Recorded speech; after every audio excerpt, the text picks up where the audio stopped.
Nanded municipal corporation के general body का आज इजलास मुनक़िद किया गया। कोरोना के मुश्किल तरीन हालात में काफ़ी दिनों बाद ये इजलास का इनेकाद किया गया।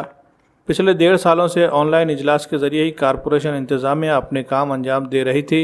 आज पहली बार कॉन्फ्रेंस हॉल में जनरल बॉडी का ऑफलाइन इजलास आम मुनक़िद किया गया।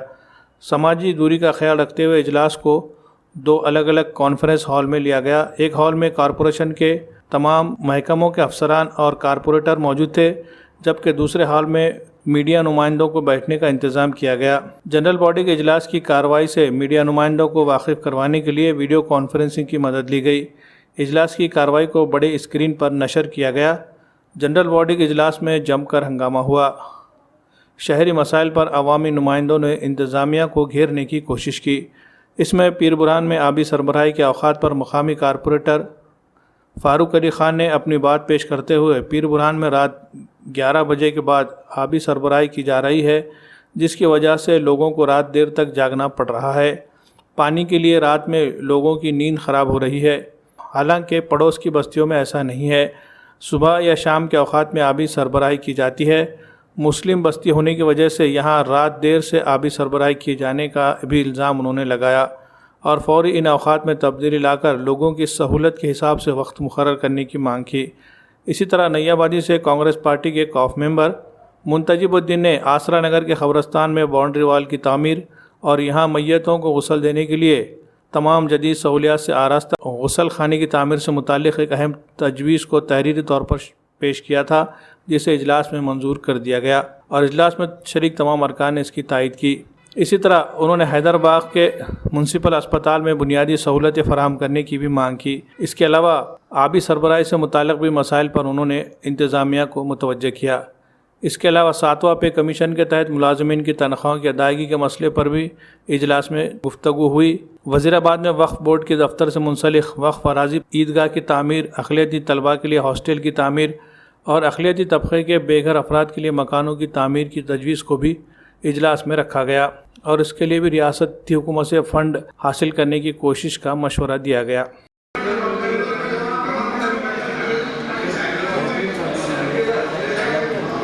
आजची जवळजवळ 1.5 वर्षानंतर आमची ही सर्वसाधारण सभा झाली आणि त्यामध्ये आम्ही सुरुवातीला तर संपूर्ण कोरोनाचे नियमाचं पालन करून सर्वांच्या टेस्ट करून सॅनिटायझर करून मास्कचा वापर करून आणि सोशल डिस्टन्सिंग ठेवूनच आज आम्ही सभेला सुरुवात केली होती। आजच्या सभेमध्ये महत्त्वाचा विषय म्हणजे हद्दवाढीचा विषय एक आहे आणि दुसरा म्हणजे पाणी प्रश्नाचा होता आणि तिसरा 7व्या वेतन आयोगाचा। तर हद्दवाढीचं जे महानगरपालिकेच्या गावठाण आणि शेती हे सोडून जे महानगरपालिकेच्या गावठाणाच्या गावठाणाच्या बाहेर व महानगरपालिकेच्या हद्दीला लागून जी वस्ती झालेली आहे आणि आपल्याला महानगरपालिकेतर्फे त्या ठिकाणी आपल्याला संपूर्ण मूलभूत सुविधा ज्यांना देतो तोच भाग आम्ही समाविष्ट केलेला आहे। आणि एवढ्या वर्ष महानगरपालिका आपली जवळजवळ 24 वर्ष झाली। 24 वर्षानंतर पश्चिम भाग हद्दवाढमध्ये झालेला नव्हता, म्हणून आपण त्या भागातली हद्दवाढ केलेली आहे।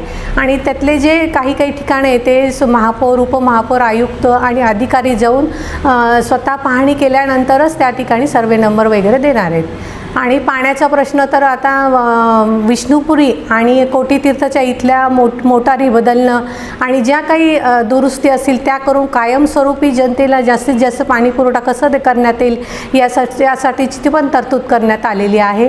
आणि 7व्या वेतन आयोगाचं तर आयुक्तांनी पुन्हा नंतर आम्हाला त्याबद्दल मीटिंग घेऊन प्रस्ताव करण्यासाठी सांगितलेला आहे। एकूण किती विषय होते, किती मंजूर? आजच्या सभेमध्ये जवळजवळ आमचे आज 16-17 विषय होते, परंतु संपूर्ण विषयाला आम्हाला आज मंजुरी मिळालेली आहे। संपूर्ण विषय पास केलेले आहेत। नांदेड़ वाघाला शहर म्यूनसिपल कॉरपोरेशन का आम इजलास आज सुबह 11:30 बजे मेयर मोहतरमा मोहिनी विजय यवनकर की सदारत में मुनक़द हुआ था। आज के इस आम इजलास में एजेंडे पर जो क़रारदादें थी उस पर तफसीली तबादले ख्याल हुआ। ख़ासकर शहर के आबी मसले का जो पिछले दिनों मसला पेश आया था उस पर तमामी कारपोरेटर्स ने कमिश्नर की तवज्जो मबज़ूल कराई। उसी तरह असरा नगर इलाके में जो क़ब्रस्तान मौजूद है उस कब्रस्तान के लिए मैंने एक करारदाद पेश की थी, जिसकी तायद पीर बुरहान नगर के कारपोरेटर फ़ारूक अली ख़ान साहब, सैयद शेर अली साहब, शबाना बेगम, मोहम्मद नासिर, इन लोगों ने की थी और ये करारदाद आज मंजूर हुई। इस करारदाद के तहत असरा नगर कब्रस्तान की हिफाजती दीवार तामीर होगी, साथ ही उस कब्रस्तान के अहाते में एक जदीद सहूलियात से आरास्ता गुसल खाना तामीर किया जाएगा। साथ ही मैंने ये मुतालबा किया कि कब्रस्तान की जो अराज़ी है उस पर साबिक़ में कुछ नाजायज़ कब्ज़ाजात भी हो चुके थे। मेयर से मैंने ये मुतालबा किया कि वो फ़ौरी नाजायज़ कब्ज़ाजात को हटाकर फ़ौरी हिफाजती दीवार तामीर करें। नांदेड वाघाळा महापालिकेच्या कर्मचाऱ्याचा 7व्या वेतन आयोगाचा विषय होता। त्या विषयाच्या अनुसरानं आम्ही सभागृहामध्ये कर्मचाऱ्यांच्या हितासाठी विषय मांडला की 7व्या वेतन आयोगामध्ये जे स्केल आहे 4-8, त्यामध्ये लिपिक आहे, जकात निरीक्षक आहे, असे अनेक पद आहे, त्यांना तुम्ही 7व्या वेतन आयोग का नाकारण्यात आलं आहे? तर आम्हाला असं कळलं आहे की मुख्य लेखाधिकार वगैरे हे जे ऑडिटचे लोक आहेत त्यांनी समिती स्थापन केली होती, गठीत केली होती, त्यांनी त्यांना आजच्या लेटेस्ट समितीने त्याला नाकारलं। पण पूर्वी त्या ज्या 2013मध्ये हा समितीचा अहवाल आहे कर्मचाऱ्यांसाठी, 2013मध्ये तत्कालीन कमिशनर आणि ॲडिशनल कमिशनर ॲडिशनल कमिशनर असलेले गगराणी साहेबांना आयुक्ताचा चार्ज होता, ते अध्यक्ष होते आणि मुख्य लेखाधिकारी म्हणजे BC साहेब होते, तत्कालीन उपायुक्त गायकवाड मॅडम आणि विधी अधिकारी संधू साहेब, त्यांनी या अहवालामध्ये मान्य केला होता की 5-8च्या 4-8च्या स्केलच्या कर्मचाऱ्यांना 7व्या वेतन आयोग लागू करू। त्या हिशोबानं शासनानं एक परिपत्रक काढलं 13 ऑगस्ट 2015ला, त्या अनुषंगाने त्यांना लागू करणं गरजेचे होते, पण त्यांनी शासनाचा बी GR बाजूला फेकला, सभागृहाची बी त्यांना अपमान केला आणि सभागृहाने विचारलो की तोच BC साहेब आज पुन्हा महापालिकेत रुजू आहे, त्यांनी जुना अहवाल खोडून नवीन अहवालामध्ये त्यांनी स्पष्ट केलं की आम्ही 4-8च्या लोकांना देता येत नाही। हा एक प्रमुख मागणी आमची होती। त्यासोबत पंप ऑपरेटर असो, जकात जवान असो किंवा इमारत निरीक्षक हा पद काही महापालिकेत आहे, काही महापालिकेत नाही। तर आम्ही त्यांना सांगितलं की इतर ड वर्गाच्या महापालिकेप्रमाणे इमारत निरीक्षक हा पद निरसन करून त्याला तसं पद असलेलं पद आरेखन हे शब्द वापरून त्यांना न्याय देण्यात यावा, ही आमची सभागृहाची मागणी होती। हद्दवाढी संदर्भात नांदेडच्या जनतेनं आणि नांदेड वाघाळा महापालिकेच्या हद्दीत जवळ असलेल्या गावाच्या लोकांना संदर्भात आम्ही आज भारतीय जनता पार्टीचं नगरसेवक विरोधी पक्षनेता म्हणून आम्ही त्याची बाजू मांडली। आज जो ठराव होता मुद्गम स्वरूपाचा तो होता 16/12/2020च्या पुरवणी विषयपत्रिकावर आणि विषय क्रमांक 3 होता। यापूर्वी याच विषयामध्ये सन्मान्य 2 सदस्य आणि काँग्रेसच्या सूचक अनुमोदक होते, दोन्ही काँग्रेसचे नगरसेवक, त्यांनी तो हद्दवाढीचा प्रस्ताव दाखल केला होता मागच्या पेंडिंग मीटिंगमध्ये, पण तो सदरी प्रस्ताव पेंडिंग मीटिंगमध्ये बदलून प्रशासनामार्फत त्यांनी तो प्रस्ताव आणला। त्या प्रस्तावामध्ये स्पष्ट नमूद प्रशासनाने केलं की नांदेड वाघाळा हद्दी महापालिकेच्या जवळ जे मूळ महसुली गाव आहे त्यांना घेण्यात यावा। पण आम्ही सभागृहात विचारलो भाई तुम्ही मूळ महसूल गावाचा नेमका याच्यावर उल्लेख नाही आणि राज्य शासनानं अंदाजे 2.5 ते 3 महिने अगोदर ग्रामपंचायत निवडणुका पूर्ण महाराष्ट्रभरात घेतली, त्यामध्ये शहराच्या जवळ जेवढे ग्रामपंचायत आहेत त्याची निवडणुका पार पडली आणि प्रशासनाने त्यामध्ये लाखो रुपये खर्च केले आहे आणि त्यामध्ये अनेक लोक सरपंच झाले, रुजू झाले, कामाची सुरुवात झाली असता जर खरोखरच यांना हद्दवाढी करायची होती तर त्यांनी निवडणुकीपूर्वी हे हद्दवाढी केली पाहिजे असं आम्ही सभागृहामध्ये आम्ही प्रशासनाला वेटीस धरलो। दुसरा, जर हद्दवाढी तुम्हाला करायची तर मुद्गम सर्वांचा प्रस्ताव का आणलं, याच्यामध्ये मूळ गावाचं नावच नाही, म्हणून आम्ही आयुक्तांना प्रशासना म्हणून आम्हाला विचारलं की भाई तुम्ही निवडणुकीपूर्वी गावाचं नाव निवडणुकीपूर्वी तुम्ही हद्दवाढी केली पाहिजे होती, आता हद्दवाढी केल्यानंतर आम्ही हद्दवाढीला आम्ही विरोध केला।